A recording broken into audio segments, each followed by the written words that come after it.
Buenos días, buenas noches a todos. ¿Cómo han estado? Espero que todos se encuentren bien.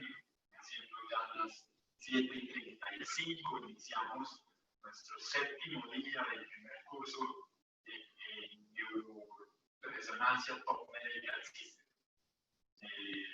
nuevamente muy honrados con su presencia, su masiva presencia, muy honrados con los conferencistas. Veo al doctor Andrés conectado. Buenas noches, doctor Andrés, ¿cómo está?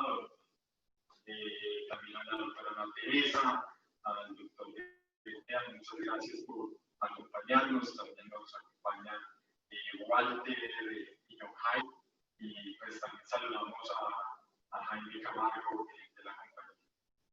Buenas noches a todos. Ya estamos llegando a 430 conectados hasta ahora. Y bueno, muchas gracias nuevamente. Como pues hoy es el séptimo día, como les venía diciendo, del primer curso virtual de resonancia, increíble que ya cómo va pasando el tiempo. Este curso pues es realizado por Top Medical Systems, distribuidor de los productos Canon Medical para Colombia y Ecuador, de imágenes diagnósticas, y nuestra consigna general de todo este curso, ¿sí? Y tal vez de todos los cursos que vamos a realizar, es salir fortalecidos. ¿Sí? Hay un interés de todas las personas que se han vinculado en este curso de generar conocimiento, de encontrar aquellos espacios y aquellos deficientes que podemos resolver a través de compartir conocimiento. Y bueno, nosotros como un integrante de la industria, es muy importante poder pues, suministrar por parte nuestra pues, un punto de vista diferente, un punto de vista técnico, o de ir un poco más hacia la parte de aplicaciones. Y pues, este curso de resonancia, pues por su masiva cantidad de participantes, el masivo interés, pues obviamente ha sido un muy buen arranque. La participación, más de 2.500 personas inscritas, como les había dicho, pues mayoritariamente de Colombia, más del 50%, pero tenemos personas de todas partes de la región, personas incluso de Europa, personas incluso de Estados Unidos, una masiva participación de Argentina, de Ecuador, de México. Muy agradecido con todos ellos, muy agradecido con todos. Hoy es el séptimo día y arrancamos un ciclo muy interesante que es resonancia funcional. Vamos a hablar 2 días sobre resonancia funcional. Hoy vamos a hablar sobre principios físicos, de aplicaciones clínicas, y dentro de 8 días el doctor Pineda nos va a dar una charla de las aplicaciones de la resonancia funcional. De hecho, hay una tarea muy importante para dentro de 8 días. Se tienen que inscribir en este link, que es un requisito para la charla del doctor Diego. Es https www.poltech.com/Diego Pineda 577. Por favor, regístrense. Es importante que se registren, porque es parte esencial de la charla del doctor Diego dentro de 8 días. Recuérdalo muy bien. https://www.polelef.com/Diego Pineda 577. Voy a enviar de todas maneras un correo en el transcurso de esta semana para que por favor puedan participar de esta actividad interactiva. Y también pues los quería invitar, pues esta semana, la semana pasada fue lanzada la nueva versión de Oleo, el Olea Explore 3. Mario Felipe, perdón, lo interrumpo. El audio se escucha muy lejos. Gracias, Walter. ¿Ahí me escucha mejor? Regular, se escucha muy lejos, se escucha eco.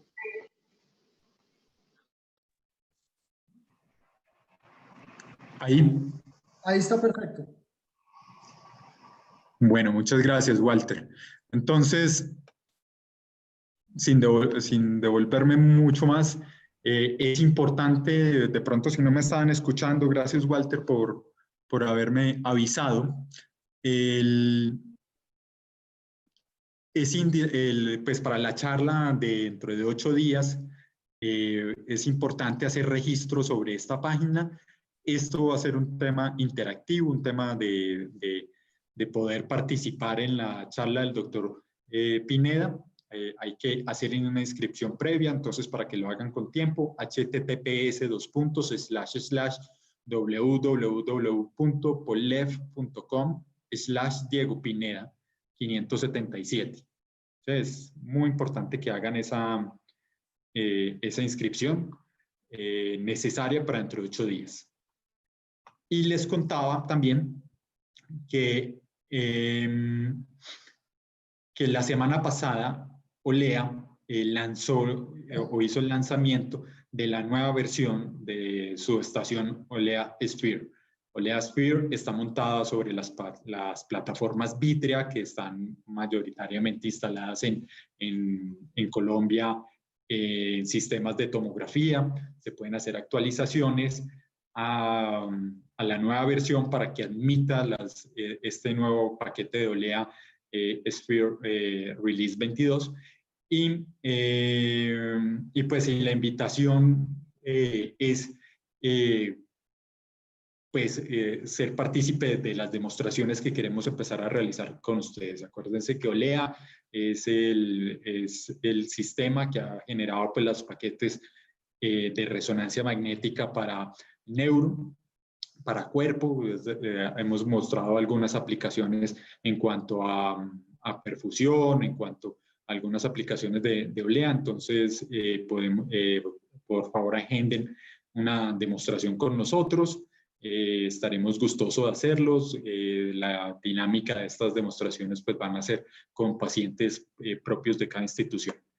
Y también pues, vamos a hacer una charla que va a ser la última charla que va a estar dirigida hacia estos paquetes. En esta versión nueva, pues fue lanzado el paquete nuevo de funcional, que de pronto vamos a tener oportunidad de verla en este último día. Imagen sintética, que sí vamos a poderlo ver el penúltimo día, donde me han preguntado algunas personas si vamos a mostrar diferenciaciones entre diferentes potenciaciones. Entonces acá de pronto vamos a utilizar esa herramienta sintética para mostrar en detalle para aquellas personas que no trabajen directamente con la modalidad, así como los neurocirujanos, poder ver diferentes potenciaciones, ver con claridad esto.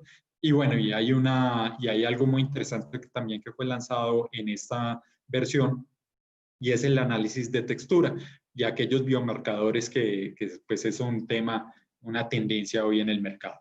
Como les decía, pueden agendar el demo, pueden escribirme y lo podemos hacer con el mayor gusto. Bueno, y hoy, como les decía, pues también hoy arrancamos un ciclo nuevo de MRI funcional. Hoy el conferencista va a ser Walter. Walter nos va a hablar de las aplicaciones, de los principios físicos y de las aplicaciones. Buenas noches, Walter, ¿cómo ha estado? Bueno, muy buenas noches para todos. Pues feliz ya en este 7º día de charlas del primer curso de Neuroresonancia Top Medical System. Agradecido en este momento a los cerca de 510 participantes en este ciclo que continuamente nos han venido acompañando, al doctor Andrés Arbeláez, al doctor Pineda, a la doctora Ana Teresa Araujo, al ingeniero Jaime Camargo. Un gran saludo, esperando que todos se encuentren bien. Y bueno, pues dispuestos ya a empezar como tal con la presentación de esta charla. Hoy nos corresponde hablar de la resonancia magnética funcional, los principios básicos y principios físicos de esta técnica.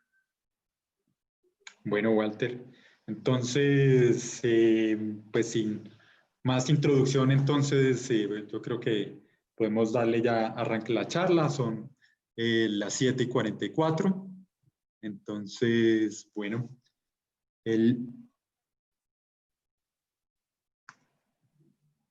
creo que ahí ya la puede publicarla. Listo, perfecto. Mario Felipe, ¿me confirma si me escucha, si el audio está bien? El audio está bien, Walter. Listo, perfecto. Entonces vamos a comenzar la presentación.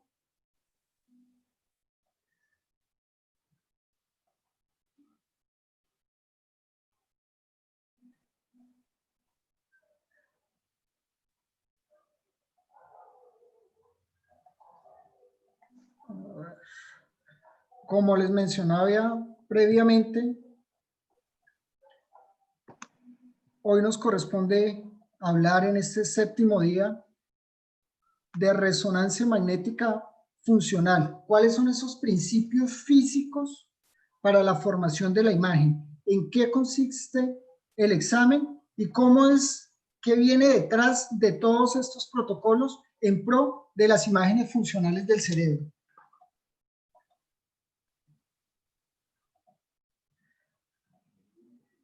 Para hablar de resonancia magnética funcional, primero debemos hacer un recuento de todos los exámenes que hemos visto o de las multiopciones que tenemos del estudio multifuncional con las diferentes técnicas que hemos visto del cerebro por medio de resonancia magnética. Entonces, en la actualidad, el estudio del cerebro por resonancia magnética brinda información anatómica y fisiológica por medio de procesos físicos, químicos, metabólicos y funcionales. Este último es el rol que compete en esta charla y en este protocolo que vamos a hablar actualmente, la resonancia magnética funcional. Para hablar de resonancia magnética funcional o dando definición a qué corresponde el estudio de resonancia magnética funcional, nos brinda la información o nos habla de la información que podemos obtener de una zona específica del cerebro que está caracterizada por el manejo de las funciones cerebrales. Estamos hablando que estamos revisando, cuando vemos resonancia magnética por espectroscopía, vemos la concentración de metabolitos. Cuando hablamos de espectroscopía, de tractografía, hablamos de los tractos nerviosos y la visualización de estos tractos. Por resonancia magnética funcional nos vamos a centrar en esas áreas funcionales del cerebro. Cómo el cerebro, a partir de una orden, se activan ciertas zonas, las caracterizamos, las individualizamos y las lateralizamos. Esa es la función como tal de la resonancia magnética funcional.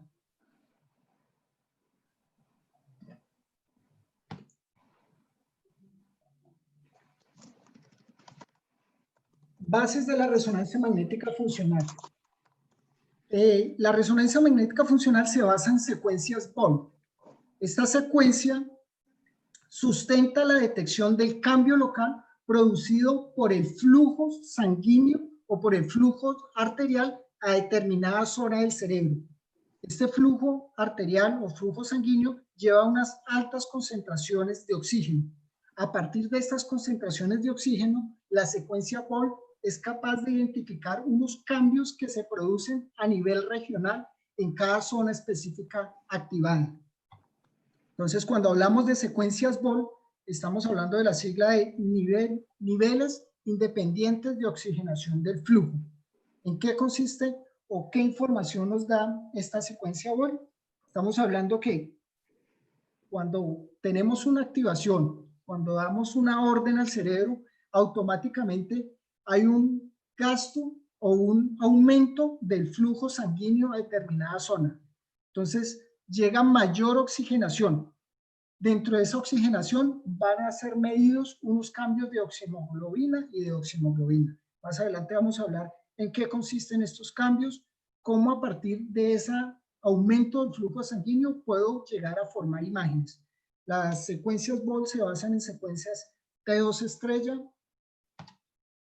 Entonces, para poder hablar de resonancia magnética funcional tenemos que hablar un poco y dar una descripción muy breve de lo que es el cerebro. Entonces, es un órgano complejo que en condiciones normales reacciona a impulsos o señales internas.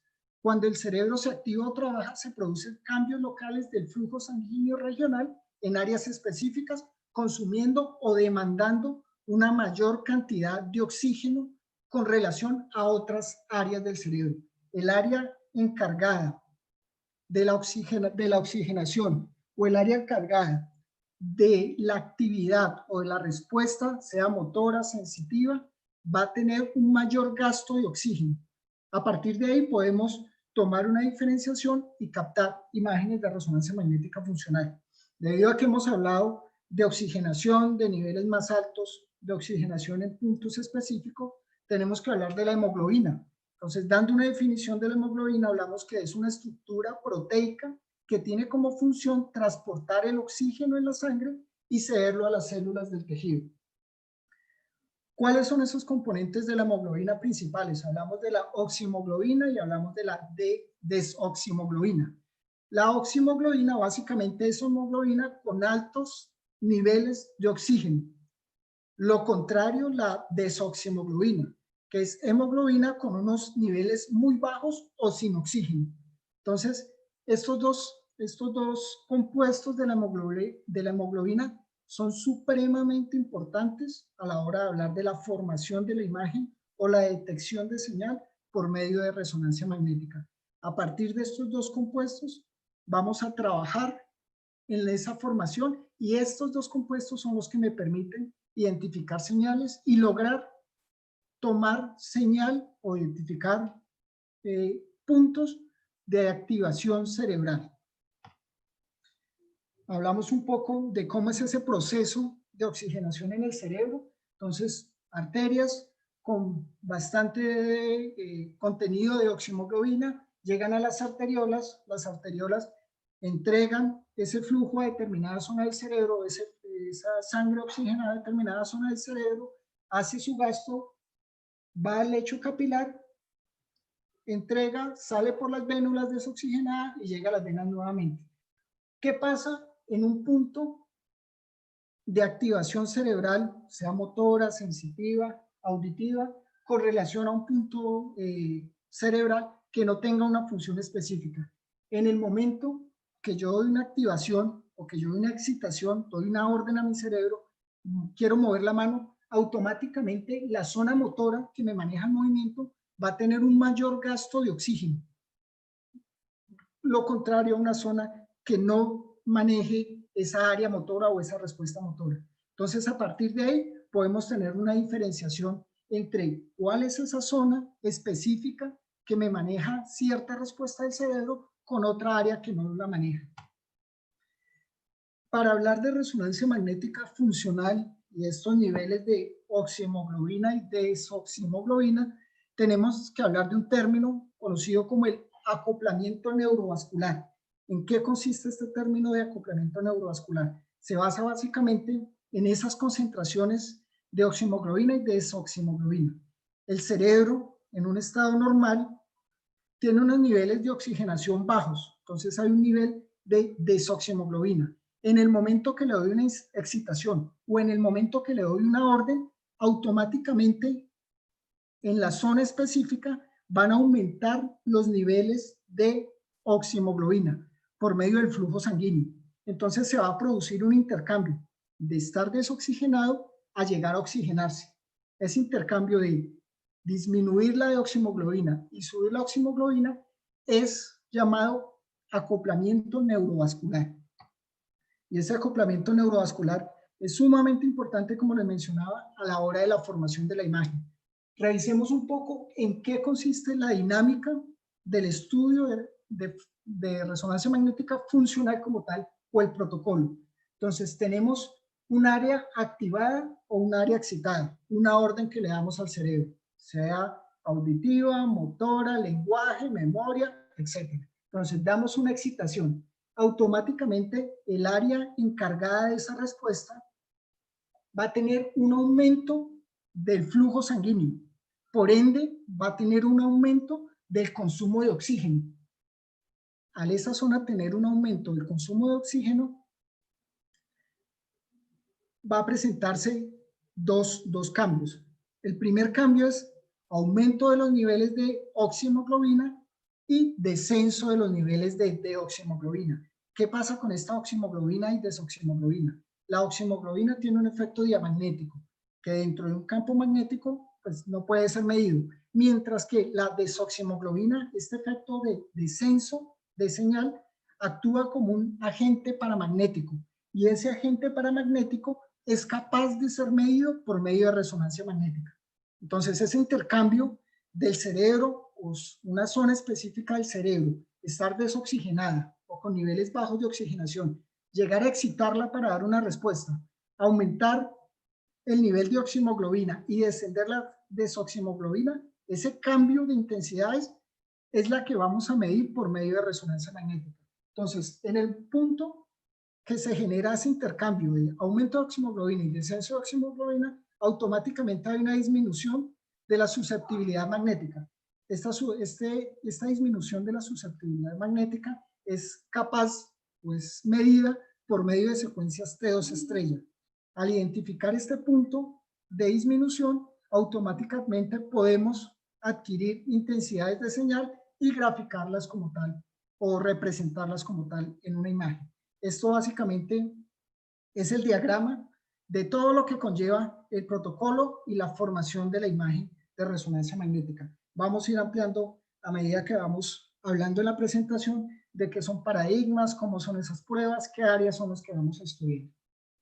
Entonces, ¿cuáles son las aplicaciones técnicas de la secuencia BOL? Recordando la base de la resonancia magnética funcional son las secuencias BOL, que se basan en la detección de los niveles de oxigenación de la sangre. Entonces, para poder medir esos niveles de oxigenación y ese aumento de la oximoglobina y el descenso de oximoglobina, va a ser necesario crear unas pruebas o unas excitaciones, unas órdenes dadas al paciente para excitar ciertos puntos específicos. Esto es lo que conocemos como paradigmas. Entonces, cuando hablamos de paradigmas en resonancia magnética funcional, nos estamos refiriendo a estímulos organizados que son determinados o tienen determinadas pautas para excitar o para o dar una información precisa para obtener imágenes de ciertas zonas cerebrales funcionales. ¿Cómo está diseñada estas secuencias o cómo es la adquisición y los tiempos de adquisición de una secuencia BOL o de una secuencia de resonancia magnética funcional? Entonces, hablamos que tenemos están divididas por dos momentos. Uno en el cual tenemos un reposo del paciente y otro donde tenemos una orden o un paradigma, la activación. Entonces van a ser secuencias que en promedio van a demorar 3 minutos 30, 5 minutos 30, dependiendo cuántos bloques tengan. Lo ideal es hacer secuencias en reposo o adquisiciones en reposo dentro de la misma secuencia, activación, reposo, activación, reposo, activación. Vamos a estar intercalando órdenes de reposo, órdenes de activación, órdenes de reposo, órdenes de activación. Más o menos los rangos que demoran estas órdenes o estos comandos de reposo-activación están entre 20 y 30 segundos. Entonces podemos tener adquisiciones de 6 bloques, 3 de reposo, 3 de activación, bloques de 10, 5 de reposo o 5 de activación, en las cuales, como les mencionaba, es muy importante la colaboración del paciente, explicarle previamente al paciente en qué consiste la prueba, de ahí depende el éxito del examen. La quietud es un poco tedioso, pero hay que hacer un entrenamiento previo al paciente, explicándole que cuando se le diga reposo, trate de no pensar en nada. La fórmula más fácil que se ha encontrado para encontrar un paciente en total reposo es tratar de pensar en el color azul, sin imaginarse de que el paciente está en el mar, de que está en el cielo, que está volando, sino concentrarse en el color azul o explicarle al paciente que trate de concentrarse sin pensar en nada. En el momento que le dé la activación, dependiendo qué tipo de protocolo, qué zona vaya a excitar, utilizo los paradigmas previamente estipulados, si son motores, si son de memoria, si son de lenguaje. Entonces voy a estar intercalando órdenes de reposo con órdenes de activación. Eso es lo que está diseñado en la secuencia de bloques. Ahora, ¿cuál es ese postprocesamiento de imágenes? Después de que yo hago esa adquisición en diferentes tiempos de activación, reposo, ¿qué hago con esas imágenes? Estas imágenes son llevadas a un postprocesamiento en el cual tomo los bloques o tomo las imágenes de activación, las sumo entre ellas, obtengo un resultado final de activación, tomo las imágenes de reposo, las sumo entre ellas y le resto el bloque al bloque de activación, le resto el bloque de reposo. Y a partir de ahí voy a obtener imágenes únicamente de la zona excitada o de la zona previamente señalada por una orden. Como les mencionaba, sea motora, sea sensitiva, sea de memoria, etc. Actualmente, los estudios clínicamente ya utilizados por resonancia magnética funcional son variados, unos aplicados en el diagnóstico, otros aplicados en el estudio científico y en la correlación de datos. En este punto nos vamos a referir más a la parte clínica. Entonces tenemos paradigmas diseñados para estudios motores, para estudios de lenguaje, para estudios visuales, para estudios de la memoria. Me voy a referir a estos 4 y voy a estar hablando específicamente de estos 4 protocolos. Como les mencionaba, podemos estudiar el sueño, el comportamiento, el estrés, las ansias de comer. Todo esto puede ser estudiado por medio de resonancia magnética funcional en fines investigativos, pero en fines ya diagnósticos y de utilidad, y como estamos utilizando la resonancia magnética funcional, nos vamos a referir a estos 4 protocolos y vamos a ver cómo interactúan con las diferentes técnicas, cómo la espectroscopía o la tractografía complementa la resonancia magnética funcional y viceversa. Entonces, dentro de los estudios motores, estos paradigmas son diseñados para generar un movimiento, sea de las manos, de los miembros superiores, de los miembros inferiores o de la cara. Se utilizan unilateralmente, dependiendo del área que quiera estudiar o dependiendo de lo que quiera, la orden que quiera excitar o la orden que le quiera dar ese paciente. Dentro del estudio del lenguaje vamos a evaluar la fluidez verbal, la generación de palabras y la comprensión de lectura. Y dentro del estudio visual, básicamente los paradigmas más utilizados, no quiere decir que esto es lo que se utilice, sino muchas veces los neuropsicólogos, neuroradiólogos, neurólogos crean sus propias órdenes para excitar o para llegar a activar ciertas zonas específicas del cerebro. Entonces yo voy a mencionar, esto es un campo muy amplio en el cual se pueden crear múltiples paradigmas, como les mencionaba previamente, para activar ciertas zonas o zonas determinadas que ellos quieren. Entonces yo les voy a mencionar más o menos lo que se utiliza a nivel clínico para activar o seleccionar ciertas zonas funcionales del cerebro. Entonces hablaba del estudio visual, tenemos proyecciones de imágenes pues, o estímulos visuales directos al paciente. Para hablar de resonancia magnética funcional es obligatorio hablar de la anatomía cerebral funcional, así como por espectroscopía hablamos de los metabolitos específicos del cerebro y dimos una descripción. Por tractografía hablamos de esa anatomía de los tractos. Pasa lo mismo con la resonancia magnética funcional. Tenemos que hablar y tenemos que ver en qué consiste y cuál es esa anatomía funcional. Y para hablar de la anatomía funcional del cerebro tenemos que hablar de las áreas de Brodmann. Estas áreas de Brodmann son áreas ya establecidas en la corteza cerebral que están clasificadas en 3 tipos de sistemas. El primero es el sistema de acceso a la información, que hace referencia a las vías aferentes y sensitivas. El segundo sistema es el sistema de procesamiento, que hace o está localizada en la corteza y subcorteza cerebral. Y la tercera es el sistema de respuesta, que está localizada sobre la vía piramidal y la vía extrapiramidal. Entonces, la división de Brodmann básicamente está por 52 zonas, las cuales ya previamente están señaladas que manejan o estímulos motores o el área sensitiva o el área de memoria o el área de lenguaje o el área de la visión, están ya determinadas. Entonces, ¿qué es lo que vamos a estudiar por resonancia magnética? Lograr dar un estímulo, lograr dar un paradigma que excite cierta zona específica. Ejemplo, si quiero hacer y localizar el área motora, entonces doy un estímulo motor, abra y cierre la mano o mueva la mano y la idea es lograr identificar esa área motora, lograr caracterizar cuál es el lóbulo dominante y a partir de ahí correlacionar o con el antecedente diagnóstico o con la patología del paciente. Entonces, hablemos del área motora. Como les mencionaba, vamos a hablar más o menos de 4 protocolos que clínicamente son los más utilizados. Hay muchísimos estudios aplicados a la resonancia magnética funcional investigativos en los cuales se puede evaluar sueño, comportamientos, bipolaridad. De esa resonancia magnética experimental no vamos a hablar mucho, vamos a hablar de lo que se está utilizando clínicamente para el diagnóstico. Entonces, área motora. El área motora comprende el área de la corteza cerebral responsable del proceso de planeación, control y ejecución de las funciones motoras.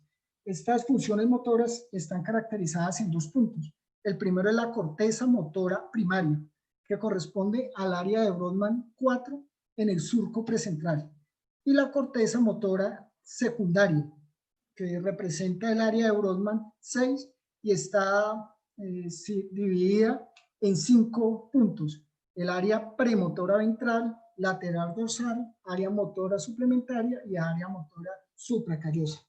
Hablando ya de la anatomía y viéndola en la representación de Brodmann, tenemos que la corteza motora primaria está localizada sobre la división número 4, cerca del surco precentral, o sobre el surco precentral. Y el área motora secundaria está localizada en la clasificación de Brodmann en el punto 6. Entonces, si vamos a dar un estímulo motor, podemos generar un paradigma o para identificar la corteza motora primaria o para identificar la corteza motora primaria y secundaria, dependiendo la patología y dependiendo de lo que el médico neuroradiólogo, neuropsicólogo o neurólogo desee ver o desee evaluar. Entonces, de ahí dependemos, o de ahí depende qué tipo de paradigma o qué tipo de orden le voy a dar a ese paciente, dependiendo la zona específica que quiera visualizar. Entonces, ¿qué obtenemos con estos estímulos? Podemos obtener la lateralidad del paciente, si el paciente es dominante de un lóbulo cerebral derecho o es dominante del lóbulo cerebral izquierdo, lograr caracterizar específicamente esas 2 zonas, el área 4 o el área 6 de Brodmann, el área primaria o el área secundaria motor. Hablemos del área de lenguaje. El área de lenguaje está constituida por 3 áreas o 3 componentes principales. El primero es el área de Broca. El área de Broca es el encargado o el que se encarga del lenguaje expresivo de las personas o de nosotros. Entonces, esa área de Broca es la que correlaciona ese lenguaje expresivo de respuesta. Existe la segunda, que es el área de Wernicke. El área de Wernicke es el encargado del lenguaje receptivo. Y el área de Broca y el área de Wernicke están comunicados por medio de un fascículo. Este fascículo lo repasamos cuando hablamos de tractografía, y es que es el fascículo 4. Entonces existe área de Broca, lenguaje expresivo, área de Wernicke, lenguaje receptivo, y los 2 comunicados por el fascículo 4. Entonces tenemos la división de Brodmann, donde tenemos el área de Broca en el punto 44, el área de Wernicke en el 42, y las 2 entrelazadas o comunicadas por el fascículo 4. Otra representación, área 44, zona 44 de Brodmann, zona 42, área de Broca, área de Wernicke, conectadas por el fascículo 4. Y si revisamos, ya empezamos a complementar esa anatomía de la corteza cerebral o de la anatomía funcional con área de Broca, área de Wernicke, corteza motora primaria, corteza motora suplementaria, y encontramos muy cerca en la zona 41 la corteza auditiva primaria. Entonces, dentro de un protocolo o dentro de un estudio de resonancia magnética funcional del lenguaje, lo que deseamos activar o lo que deseamos ver es primero identificar cuál es la lateralidad dominante del paciente del área de lenguaje, específicamente en estas 2 zonas. Si se quiere evaluar el lenguaje expresivo, buscar dar una orden y excitar el área de Broca. Si se quiere evaluar el lenguaje receptivo y expresivo, lograr crear un paradigma para activar las 2 zonas, Broca y Wernicke. Hablemos del área visual. El área visual está conformado básicamente por dos zonas. El área visual primaria, que está ubicada en la parte posterior del surco calcarino, tanto el área visual primaria como el área visual secundaria están ubicadas en el lóbulo occipital. El área primaria corresponde al área 17 de Brodmann, mientras que el área secundaria hace parte de la 18 y 19 dentro de la clasificación de Brodmann. Entonces, viendo ya esta clasificación, tenemos que en la zona 17, en el lóbulo occipital, tenemos la corteza visual primaria, y en la clasificación 18 y 19 tenemos la corteza visual secundaria. La información visual, como todos sabemos, los nervios ópticos reciben la información, si es del ojo izquierdo, la lleva al lóbulo derecho, la intercambia por medio del quiasma óptico y de ahí es llevada directamente a esta zona o conectada directamente a la zona o al área visual, y a partir de ahí se hace el procesamiento de esa información captada. Entonces, ¿cuáles son esas aplicaciones clínicas de la resonancia magnética funcional? ¿Qué es lo que vamos a estudiar y qué es lo que vamos a ver por medio de estos protocolos? Entonces, hablamos de 3 puntos importantes a la hora de un estudio de resonancia magnética funcional por medio de resonancia magnética. El primero, o una de las razones de este protocolo, es dar la información de la lateralidad del paciente. ¿Qué quiere decir esto? Identificar qué zona o qué lóbulo cerebral es el que domina la información o las respuestas de ese paciente. Si el área motora, el área de lenguaje, el área de visión está localizada hacia el lóbulo derecho o hacia el lóbulo izquierdo. Esa información es sumamente importante a la hora de un tratamiento quirúrgico de pacientes. Entonces, la primera función de la resonancia magnética funcional, para la redundancia, es dar la información de la lateralidad del paciente.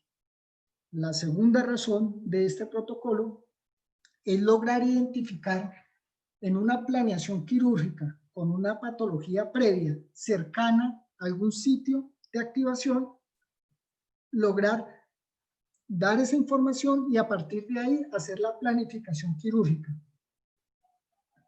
A partir de esto se puede realizar ese abordaje quirúrgico mitigando el mayor daño para el paciente.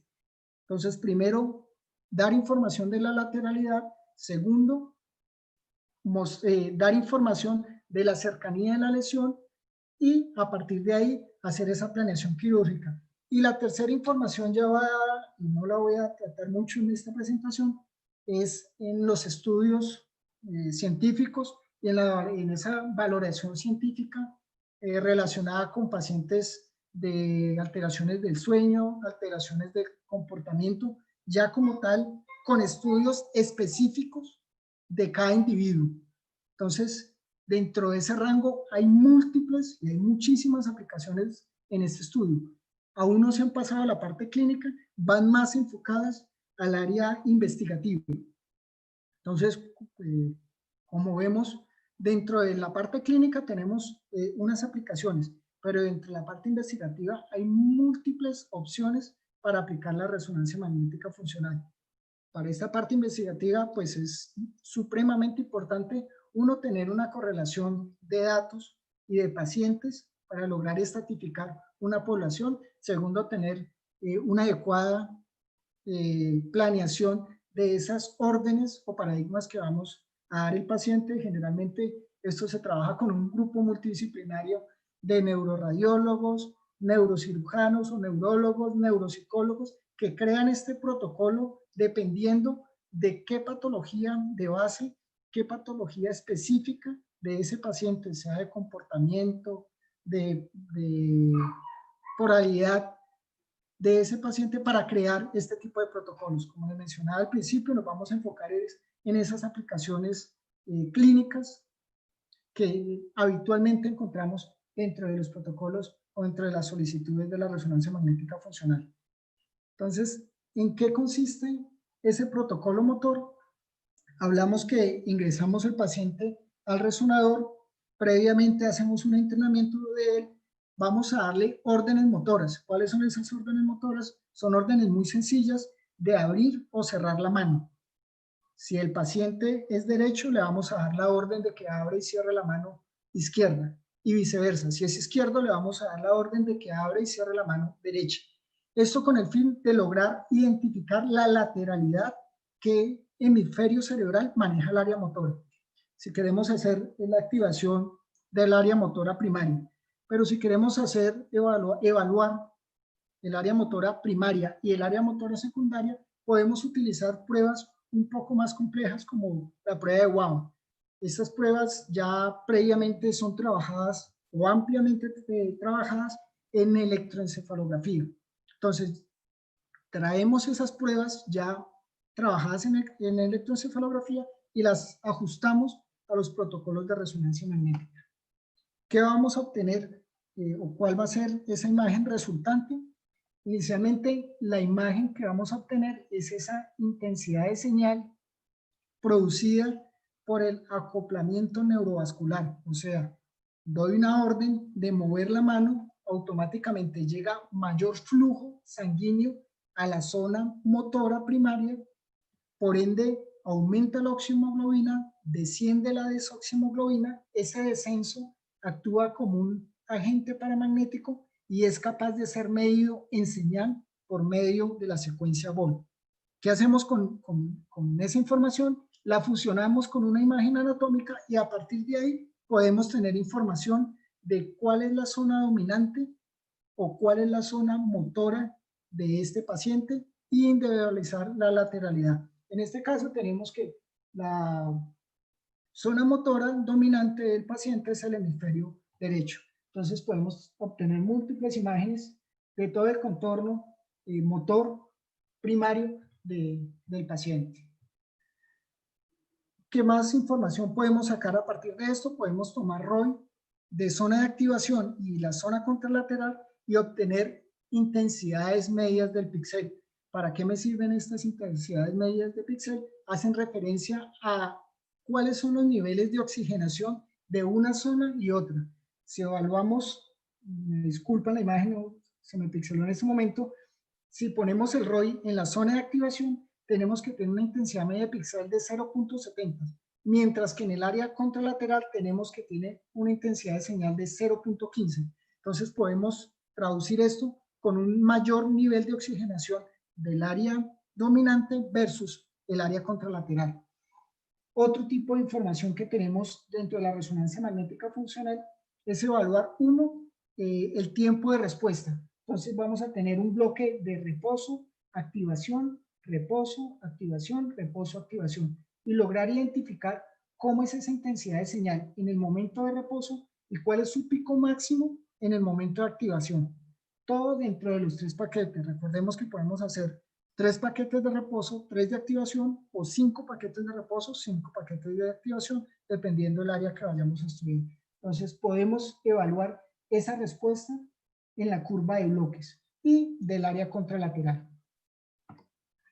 Más imágenes, fusionarlas en imágenes multiplanares, axial, coronal, sagital, hacer una segmentación del cerebro y mostrarla sobre la corteza cerebral para dar o brindar esa información. En este caso tenemos ruido por fuera del área motora.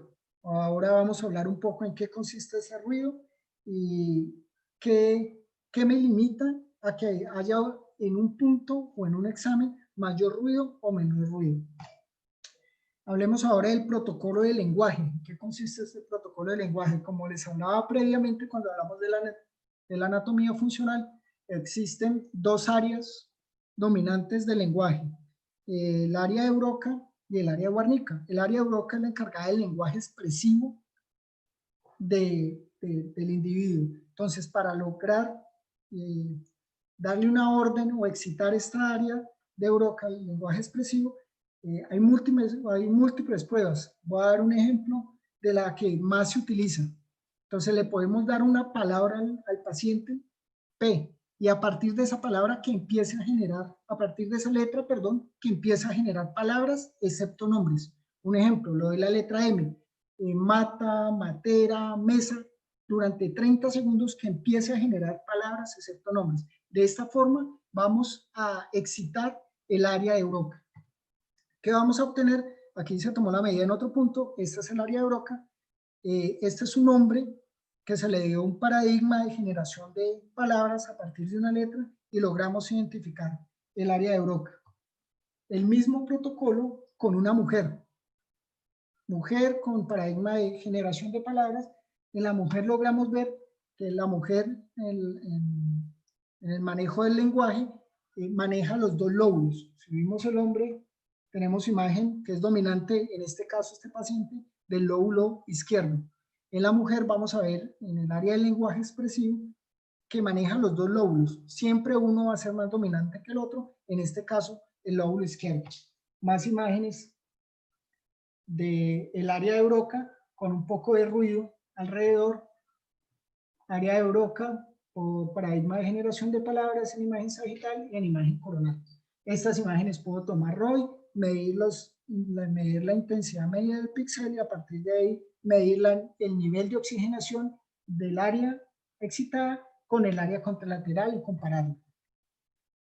Para generar paradigmas o para visualizar el área del lenguaje receptivo, el área de Wernicke, como les mencionaba, hay múltiples test. Lo que más utilizamos o lo que más se lleva utilizando para realizar este paradigma es la lectura de un cuento.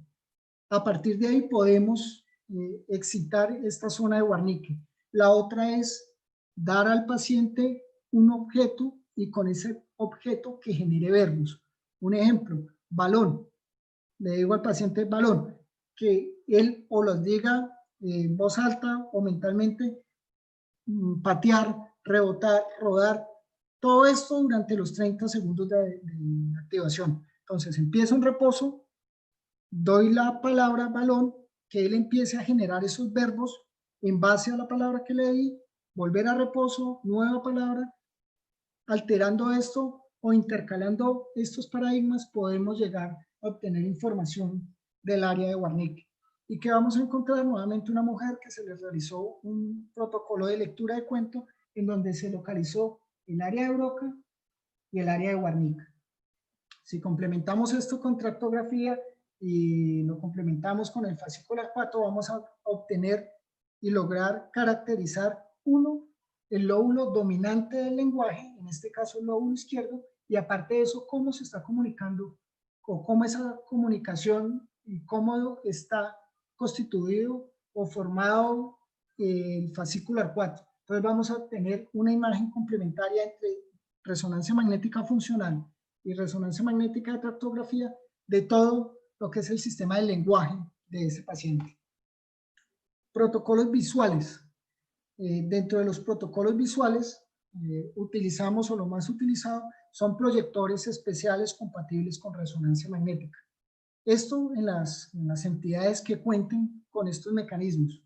Otra forma más sencilla que se utiliza para dar paradigmas o estímulos visuales es precisamente las antenas de cerebro. Todas tienen unos espejos para minimizar la claustrofobia, para que el paciente vea la parte externa del túnel. Entonces, si apagamos la luz y con un láser o una linterna apuntamos a esos espejos, podemos generar unos estímulos visuales.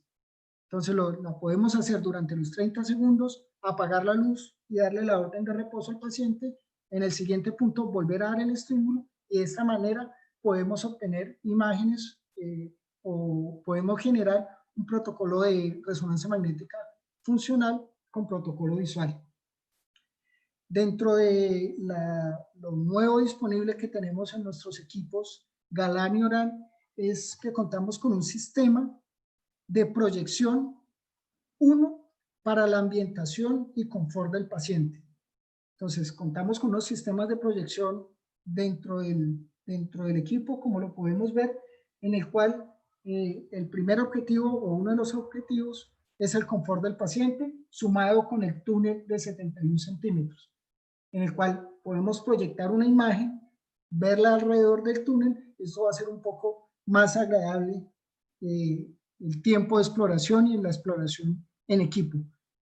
La segunda opción, y ya enfocándonos en la resonancia magnética funcional, es la proyección de imágenes o la proyección de paradigmas. Actualmente se ha demostrado que esa generación de paradigmas es mucho más eficiente cuando se da por medio de imágenes. Cuando evito dar órdenes auditivas y decirle al paciente mueva la mano, hay mayor ruido o mayor señal ruido que mostrándola o dando ese paradigma por medio de imágenes. Entonces, si contamos con un sistema de proyección, podemos diseñar esos paradigmas no en órdenes auditivas, sino en órdenes visuales. Y va a ser mucho más efectivo y va a ser mejor excitada esa zona preestablecida. Como les mencionaba, este sistema de teatro disponible para resonancia magnética está a partir del Orián y el Galán, equipo de 1.5 teslas y de 3 teslas de túnel amplio. ¿Qué vamos a obtener o cuáles son las imágenes que vamos a obtener de los protocolos de resonancia magnética funcional? Vamos a ver el lóbulo occipital. Aquí no vamos a hablar de cuál es el dominante, porque como sabemos recibimos información del nervio óptico derecho y el nervio óptico izquierdo. Se cruzan en el quiasma óptico y van a ser analizadas en el lóbulo occipital o en el área 17, 18 y 19 que corresponde a la corteza visual. Entonces, en este caso tenemos un paciente que tuvo un evento cerebrovascular, un SB, tenía una pérdida de agudeza visual del ojo izquierdo y vemos cómo está disminuido por esa lesión previa, esa área visual correspondiente al lóbulo occipital derecho. Revisemos un poco, o traigo un caso a colación para mirar cómo se integran las diferentes técnicas y cómo podemos complementar este estudio de resonancia magnética funcional con estudios de tractografía, con estudios de espectroscopía, con estudios de difusión. Casi nunca un estudio funcional se envía solo, siempre va acompañado de un estudio del cerebro, cuando previamente ya el paciente tiene un diagnóstico básicamente de tumor o de malformación arteriovenosa y se quiere hacer la planeación quirúrgica. Entonces, este es el caso de un paciente con un tumor parietal izquierdo, donde tenemos la secuencia de factor de anisotropía color, donde vemos el desplazamiento y cómo amputa algunas fibras. Entonces, si hacemos la reconstrucción, realizamos reconstrucción del tracto corticoespinal, vemos cómo desplaza en cierto punto esas fibras del tracto corticoespinal del lóbulo izquierdo. Vemos una proyección axial, vemos que el tumor, el fascículo longitudinal superior, que en el lado en las imágenes de tracto se voltea, en el lado derecho están conservadas, mientras que en el lado izquierdo están amputadas y desplazadas. A este paciente le realizamos resonancia magnética funcional y obtuvimos, para mala suerte del paciente, que el área motora dominante correspondía al lado izquierdo, la misma localización que tiene el tumor y tiene la lesión. Entonces tenemos área motora primaria, área motora secundaria o suplementaria y la lesión tumoral. Si fusionamos esta información que tenemos de la tractografía y cómo están dispuestas los tractos corticoespinales que manejan, en este caso el tracto corticoespinal que maneja esa información motora, lo fusionamos con la imagen de resonancia magnética funcional, el neurocirujano puede hacer una planeación quirúrgica que vaya en pro de minimizar los riesgos de paraplegia, hemiplegia de este paciente. Entonces, esta es la función como tal de la resonancia magnética funcional. Uno, dar información de la lateralidad de zonas cercanas a lesión. Si tenemos una lesión en el lóbulo frontal, pues vamos a estudiar el área del lenguaje, vamos a estudiar el área de memoria, lograr identificar cuál es esa zona dominante del cerebro, qué tan cercana está de la lesión, complementarla con estudios de tractografía,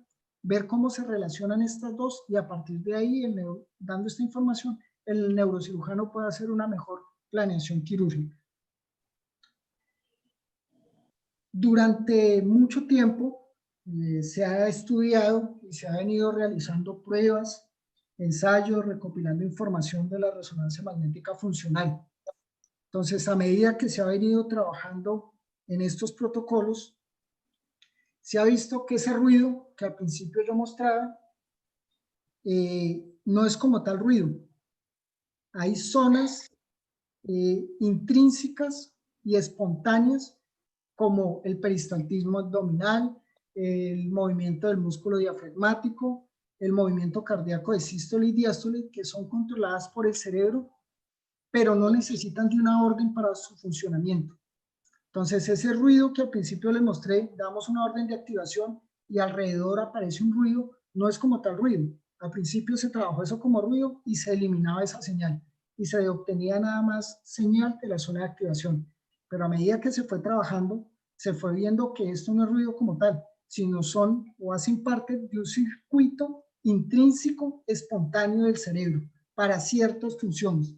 Entonces, de ahí nace un nuevo protocolo, una nueva técnica que estudiamos por resonancia magnética funcional que consiste en el resting state. El resting state no es nada más que evaluar la conectividad funcional en estado de reposo. Entonces, dentro de este protocolo no vamos a trabajar activación, vamos a hacer adquisiciones en reposo para lograr identificar esos circuitos autónomos del cerebro. Cabe aclarar que este tipo de protocolos son más utilizados en el ámbito científico. Hace falta trabajar todavía bastante para llegar a utilizarlo como un medio diagnóstico. En el ámbito científico tiene muchas aplicaciones, ya está descrito, pero no se ha dado esa utilidad todavía diagnóstica como tal. Entonces miremos un poco en qué consiste el resting state. Entonces hablemos de la conectividad funcional. Se define como la dependencia temporal de la actividad neuronal entre regiones cerebrales anatómicamente separadas. Entonces no hablamos de que el lóbulo derecho, el área motora se maneja en tal punto, sino de cómo se entrelaza esa información del lóbulo derecho y del lóbulo izquierdo y cómo se complementa o cómo funcionan sincrónicamente los dos lóbulos. La conectividad funcional es la comunicación entre regiones para llevar a cabo los procesos cognitivos integrando información a través de las diferentes regiones cerebrales, y es aquí donde hablamos de la integración funcional. Cómo se integra toda esa información recibida, cómo se entrelaza entre los lóbulos, cómo se entrelaza entre las áreas funcionales y a partir de ahí se genera una respuesta. Estos mapas o estos circuitos, como les mencionaba, son circuitos autónomos. Entonces esa actividad espontánea medida por medio de la señal BOL, básicamente se utiliza el mismo protocolo, la misma secuencia que vimos previamente cuando hablamos de resonancia magnética funcional con activación. Utilizamos los mismos bloques, utilizamos la misma secuencia, a diferencia que aquí no damos ninguna activación. Simplemente acostamos a nuestro paciente, le decimos que trate de estar durante esos 5 minutos 30, lo más concentrado posible en tratar de tener la mente en blanco, de no pensar en nada en específico. En 1995, Visual y sus colaboradores empezaron a trabajar en resonancia magnética con activación y empezaron a ver que había un ruido alrededor de la imagen, y de estar trabajando y trabajando empezaron a ver que ese ruido coincidía con múltiples pacientes y con múltiples poblaciones. Entonces empezaron a no tomar en cuenta la señal de activación, sino a tomar en cuenta el ruido. Y a partir de este ruido se identificaron o lograron ver que hay unos circuitos, como les mencionaba, autónomos. Entonces, estos circuitos autónomos son los que trabajamos o son los que se pretenden estudiar por medio de la resonancia magnética funcional en el reposo resting state. Este protocolo, como les mencionaba, tiene un amplio rango dentro de la investigación, neurocientífica. ¿Cómo son esta adquisición de datos? Entonces se basa básicamente en lo mismo. El cerebro tiene unos movimientos o unas funciones autónomas que hacen que haya mayor concentración de niveles de oxígeno o de oximoglobina, el descenso de oximoglobina, pero no en unos rangos mucho más bajos que en la resonancia magnética de activación. En este punto hablamos que la resonancia magnética en reposo da señal en un rango de 0.01 a 0.1 Hz. Son concentraciones muy, muy bajas. Entonces, por medio de la secuencia Hall podemos medir estas intensidades en reposo. Después de tomar las señales, después de acostar a mi paciente, hacerle adquisición durante los 5 minutos y medio, decirle que no piense en nada, no darle ninguna orden, adquirir estas imágenes, son llevadas a estaciones de postprocesamiento. ¿Y qué hace esta estación de postprocesamiento? ¿Cómo analiza esas imágenes? Se han dado dos plataformas o dos técnicas para analizar estas imágenes. La primera es el modelo dependiente de hipótesis. Este modelo consiste, y se trabajó al principio, ya no se trabaja actualmente, consiste en hacer ROIs manuales en áreas predeterminadas. Un ejemplo, si yo quiero evaluar un circuito autónomo del cíngulo, entonces hago un ROI sobre el cíngulo y mido los niveles de intensidad de señal media. Esos niveles de intensidad de señal media corresponden a los niveles de oxigenación. Tomo a través del cíngulo diferentes ROI del lado derecho y del lado izquierdo y evalúo cómo se entrelazan uno con el otro. Debido a que esto hace referencia de que tengo que saber cuál es el área que quiero estudiar para tomar los ROI, se dejó de utilizar y no tiene mucha validación clínica. Entonces se desarrolló una nueva técnica llamada modelos dirigidos por los datos. Entonces esta técnica de modelos dirigidos por datos se basa en recopilación de información, obtención y clasificación en múltiples individuos de mapas, y a partir de esa información previa de los mapas ya establecidos, comparo mi adquisición, comparo mi paciente con esos datos y a partir de ahí puedo dar respuesta o visualizar los circuitos previamente ya establecidos. Ya vamos a hablar más adelante de cuáles son esos circuitos ya identificados y cómo puedo yo correlacionar algún daño o alguna patología con un paciente normal o con un circuito autónomo establecido con normal a mi paciente adquirido en el cual no tenga o no coincida algún circuito autónomo. Entonces, ¿en qué se basan los modelos dirigidos por datos para hacer el cómputo de esas imágenes? Entonces hablamos de un análisis de componentes principales, el PCA. El PCA y el análisis de componentes independientes son fórmulas matemáticas estadísticas, que básicamente lo que trabaja el PCA es recopilar la señal global en conjunto, analizarla y generar un resultado en intensidad de señal o en imagen de señal global.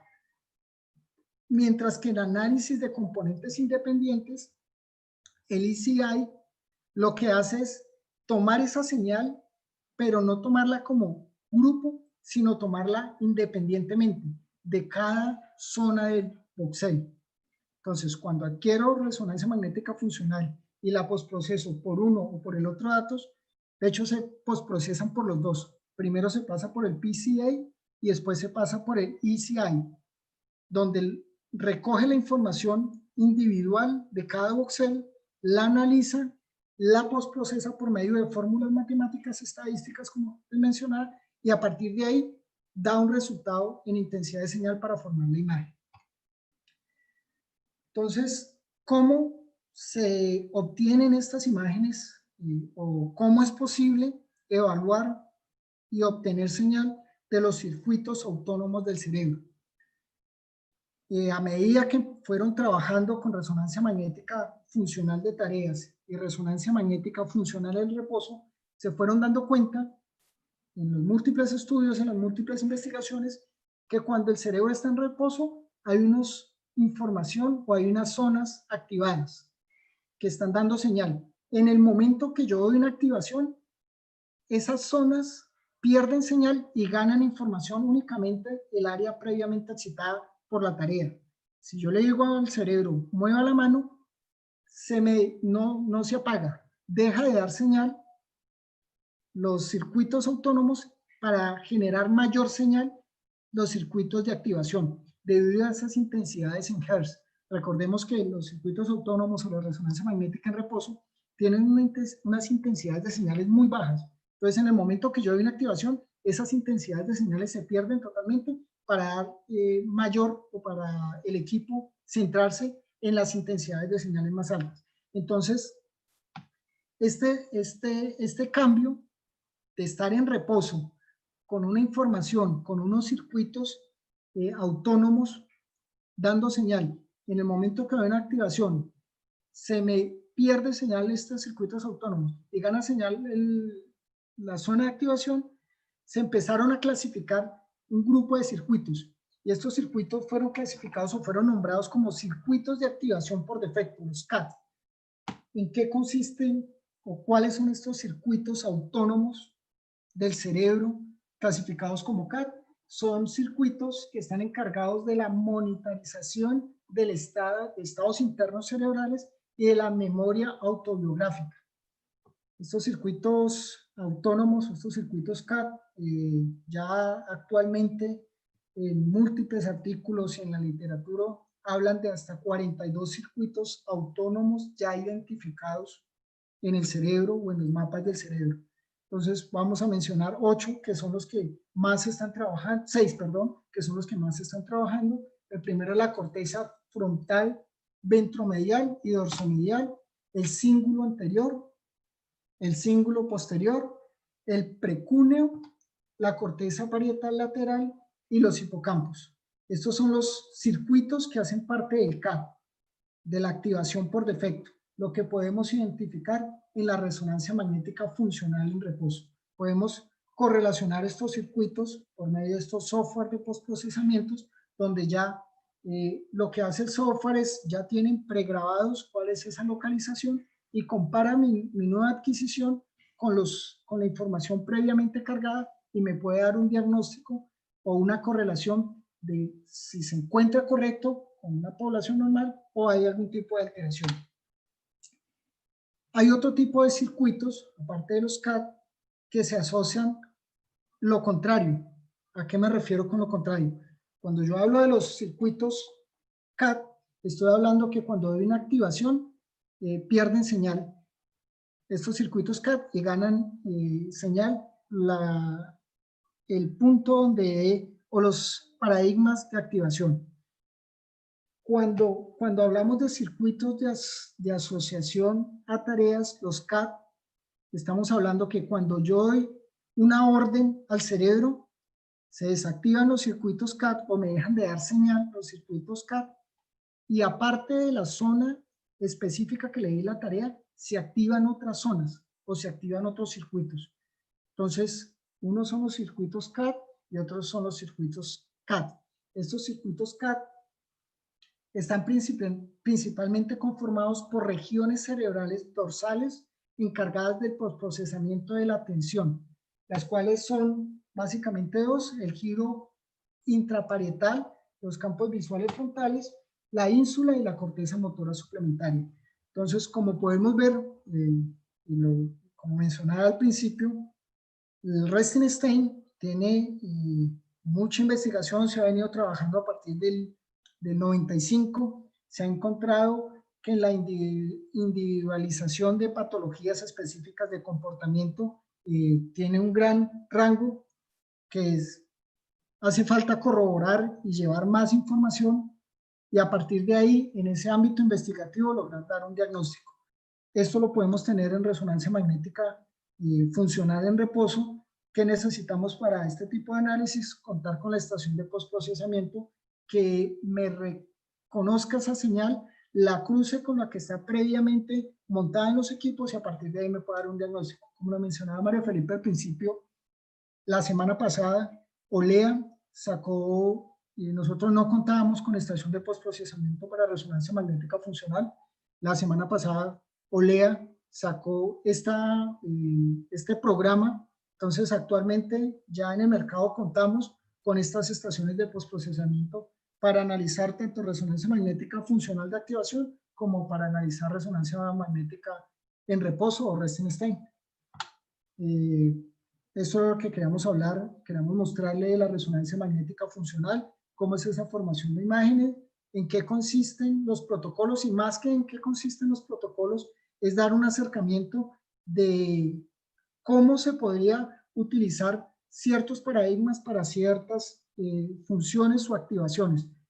Como les menciono, la resonancia magnética funcional es muy amplia y depende mucho de la zona que quiera excitar o de la zona que quiera activar y del paradigma que utilice. Esto generalmente se trabaja en conjunto con neurólogos, neuroradiólogos, neuropsicólogos, se crean las pruebas, se hacen los análisis, se evalúan los resultados y a partir de ahí se toman decisiones terapéuticas, básicamente en la parte clínica, e investigativas ya en ese tipo de protocolos que hablamos de comportamientos individuales. Bueno, muy bien, Walter, muy interesante charla, realmente muy completa, muy clara. Yo creo que vamos a empezar a responder algunas preguntas. Creo que vamos a poder abrir un poquito el micrófono también a los participantes que quieran hacerlo. Hay 7 personas con las manos levantadas. Voy a tomarme el atrevimiento de bajarlas un momentico para que las vuelvan a subir para saber quiénes sí están conectados. ¿Listo? ¿Les parece? Y pues también invito a los panelistas si tienen algún comentario o algún complemento a la charla, pues muy agradecido pues que la pudieran hacer. Entonces,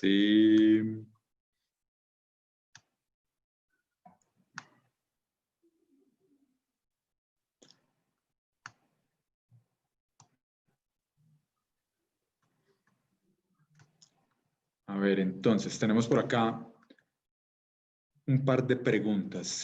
Fernando Meléndez nos pregunta, ¿es posible aplicar la resonancia funcional en la fosa posterior o tallo cerebral para evaluar funciones primarias? La secuencia como tal depende de la BOL, que se basa en secuencias T2 estrella. Las secuencias T2 estrella tienen una muy baja sensibilidad en la fosa posterior debido a ese intercambio aire, hueso, tejido cerebral. Entonces, estas funciones del tallo cerebral primarias son poco valoradas o muy poco valoradas por la resonancia magnética funcional. Son más específicas de áreas de la corteza cerebral, por lo que se basan en secuencias T2 estrella. Bueno, le abrimos el micrófono al doctor José Arismendi, que tiene la mano levantada. Si le da un mute, ahí ya tiene abierto el micrófono. Buenas noches, doctor José, ¿cómo está? Hola, no, yo soy tecnólogo, bioingeniero, Edgar Arismendi. ¿Cómo está? Bien, sí, señor. Edgar, ¿cómo has Walter, estado? yo tengo una pregunta. En cuanto a cuando yo veo las oscilaciones de reposo y de activación, se ven un poco ruidosas. ¿Cómo hacemos para saber que la muestra fue bien tomada? Ok, ¿cómo está Edgar? Un Bien, saludo. bien. Existen múltiples herramientas para valorar esto. Hay algunos equipos, algunas casas comerciales que a medida que yo voy dando la activación, automáticamente me van mostrando cómo está haciendo o cómo se está visualizando esa área de excitación.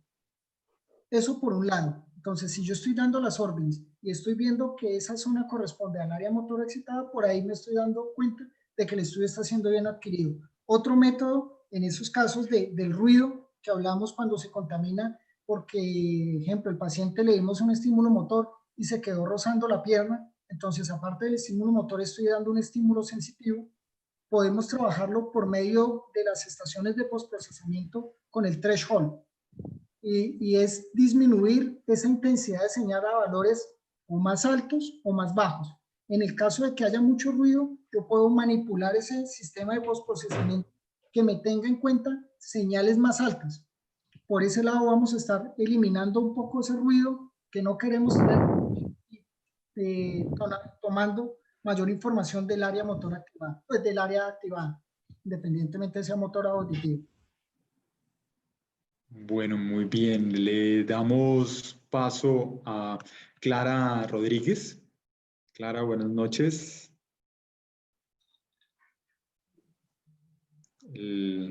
Puede desbloquear el micrófono.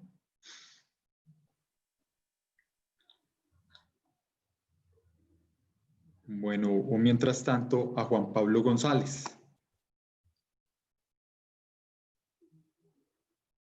El micrófono para poder hacer una pregunta en vivo.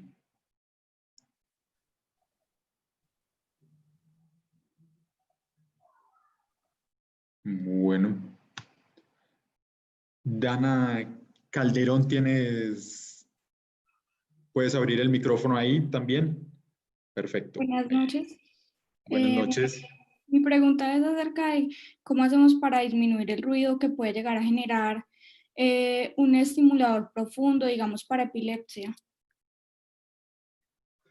Ok, los protocolos de epilepsia son un gran reto. Y aparte de eso, aparte del reto de lograr hacer un protocolo de epilepsia, es el tipo de resultado que voy a dar y el tratamiento que va a tomar este estudio de epilepsia. Generalmente lo que necesitamos evaluar es el área de memoria, lograr lateralizar dónde está ubicada el área de memoria para que a partir de ahí realicen un procedimiento quirúrgico y casi que la planeación de esa cirugía va dada por ese protocolo de resonancia magnética funcional de la memoria. Entonces, ¿cómo hacer para que ese estímulo sea lo más correcto y la presentación sea lo menos contaminada para poder llegar a ese diagnóstico?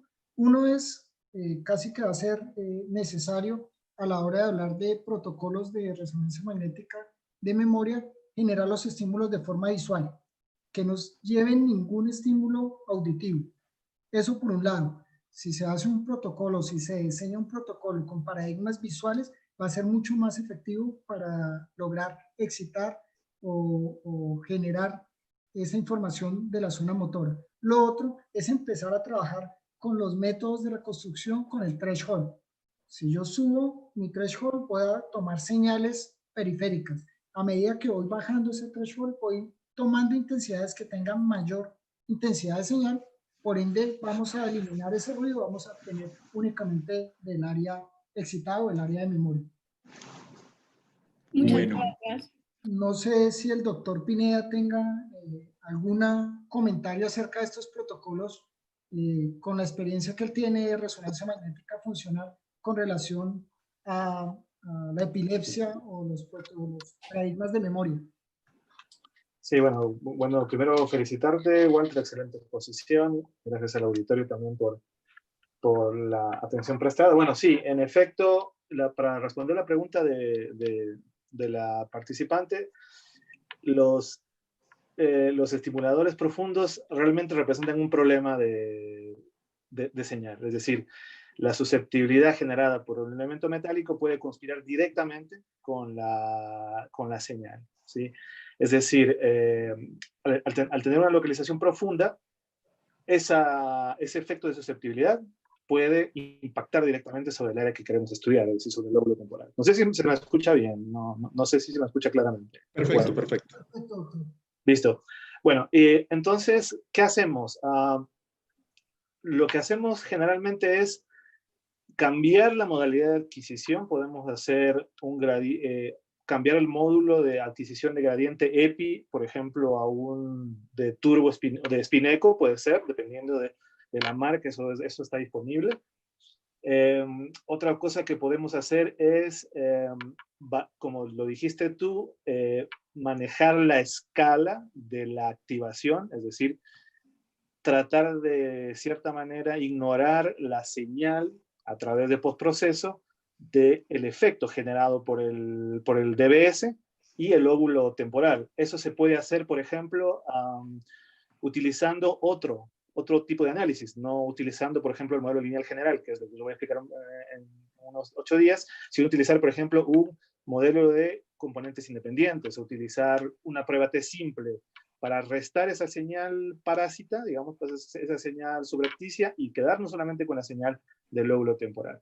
Los paradigmas de memoria siempre van a ser desafiantes, por suerte, están ya categorizados, pero el DBS siempre va a ser un inconveniente. El DBS siempre va a ser un inconveniente que va a conspirar con la calidad.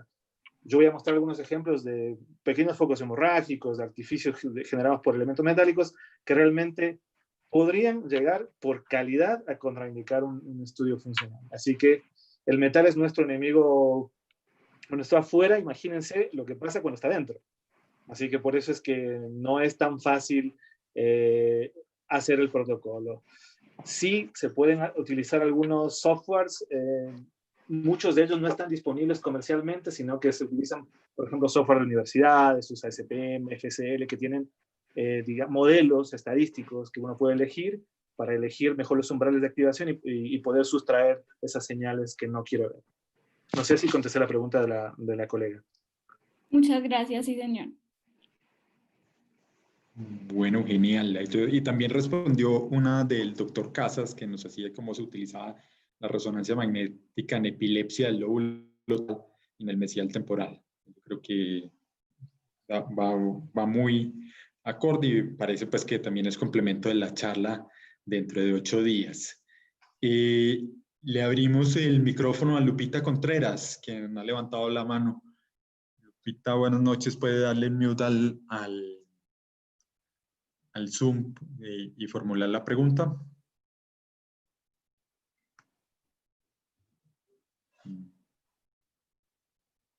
Bueno, o mientras sea lista. Nos pregunta José Wellington Caicedo. Buenas noches, ¿cómo se utiliza la resonancia funcional en la esquizofrenia?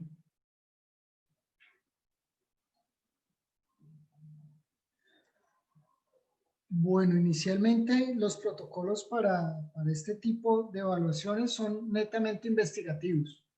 Vuelvo y me apoyo en el doctor Pineda, no sé qué experiencia tenga él en este tipo de protocolos, de lograr individualizar señales y corroborarlas con estos estudios de comportamiento.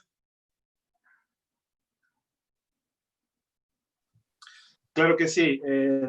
Pues bueno, las aplicaciones para enfermedades mentales son enormes, ¿sí? Están en franco desarrollo y evolución. Es una disciplina tremendamente interesante y en esquizofrenia, en forma particular, se ha evaluado muchos protocolos. Uno que yo recuerdo, que es el que está mejor validado y que pues yo tuve la oportunidad de participar, es un test que se llama test de decisión emocional, en el cual, voy a explicarlo brevemente en 2 minutos, se proyectaban imágenes, por ejemplo, de violencia, ¿sí? o de hechos desagradables a pacientes esquizofrénicos y se contrastaba y se hacía eso como patrón de activación, ¿sí? en un modelo que se llama relacionado por eventos, y por otro lado se presentaban imágenes de tranquilidad, quietud y eso para hacer el contraste. Se le presentaba a pacientes con síntomas de esquizofrenia o con ya diagnóstico de esquizofrenia. Y después se le mostraban a sus hermanos para tener una población de control.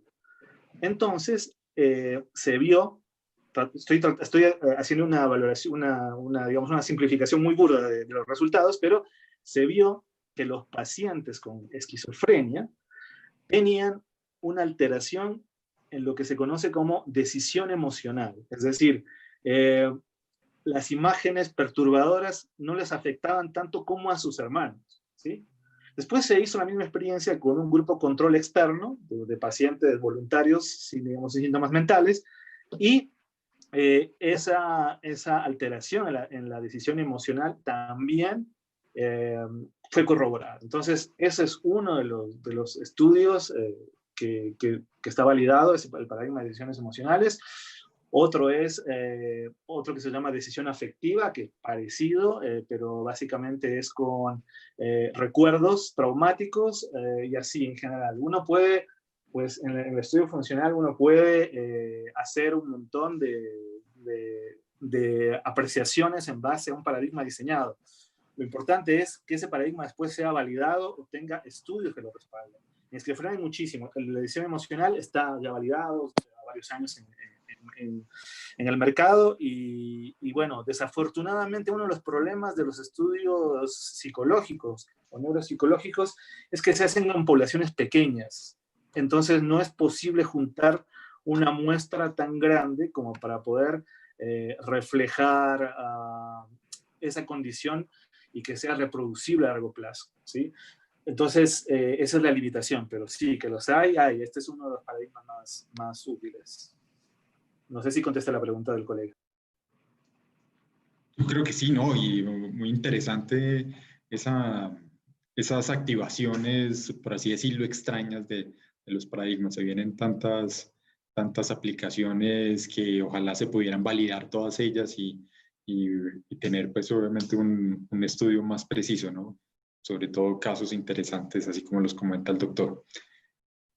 Bueno, yo por acá, habían muchas que se están preguntas como cruzando entre unas y otras.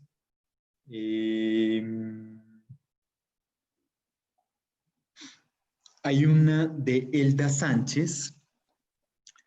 Elda nos dice qué tanta utilidad en el diagnóstico o con fines de investigación tiene dar un paradigma motor de task and rest al paciente omitiendo la orden verbal, pero que sea realizada por un estímulo táctil al paciente. Es decir, con que tocarle la mano y que él sepa proceder a moverla para hacer una valoración o revaloración post-SBC.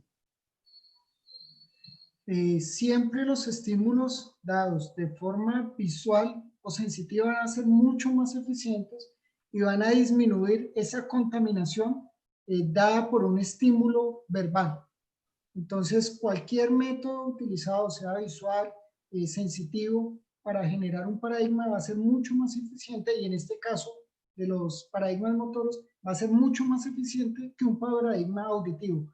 Va a disminuir esos ruidos generados por el estímulo auditivo, generando mejores señales y mejores intensidades de señales. Bueno, genial. Y yo creo que para cerrar, vemos que la doctora Graciela Madero ha levantado la mano. No sé si la doctora Madero quiera hacernos una pregunta. En este momento ya le tengo habilitado el micrófono. Tal vez si le da on mute, podemos escucharla.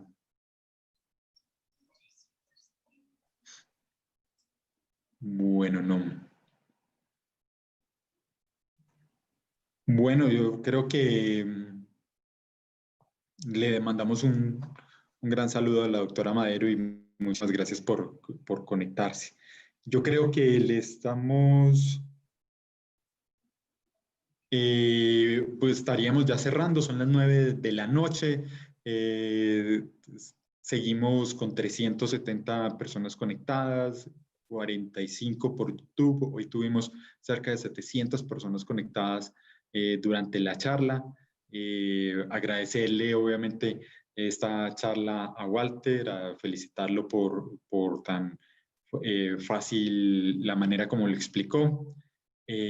Al doctor Pineda, al doctor Andrés, a la doctora Ana Teresa, muchísimas gracias. A todos los que se han conectado, a todos los que nos están siguiendo, por favor regístrense en la dirección que el doctor Pineda nos ha compartido para hacer esa charla interactiva dentro de 8 días. Ya estamos llegando al final del curso. Me están preguntando mucho por los videos.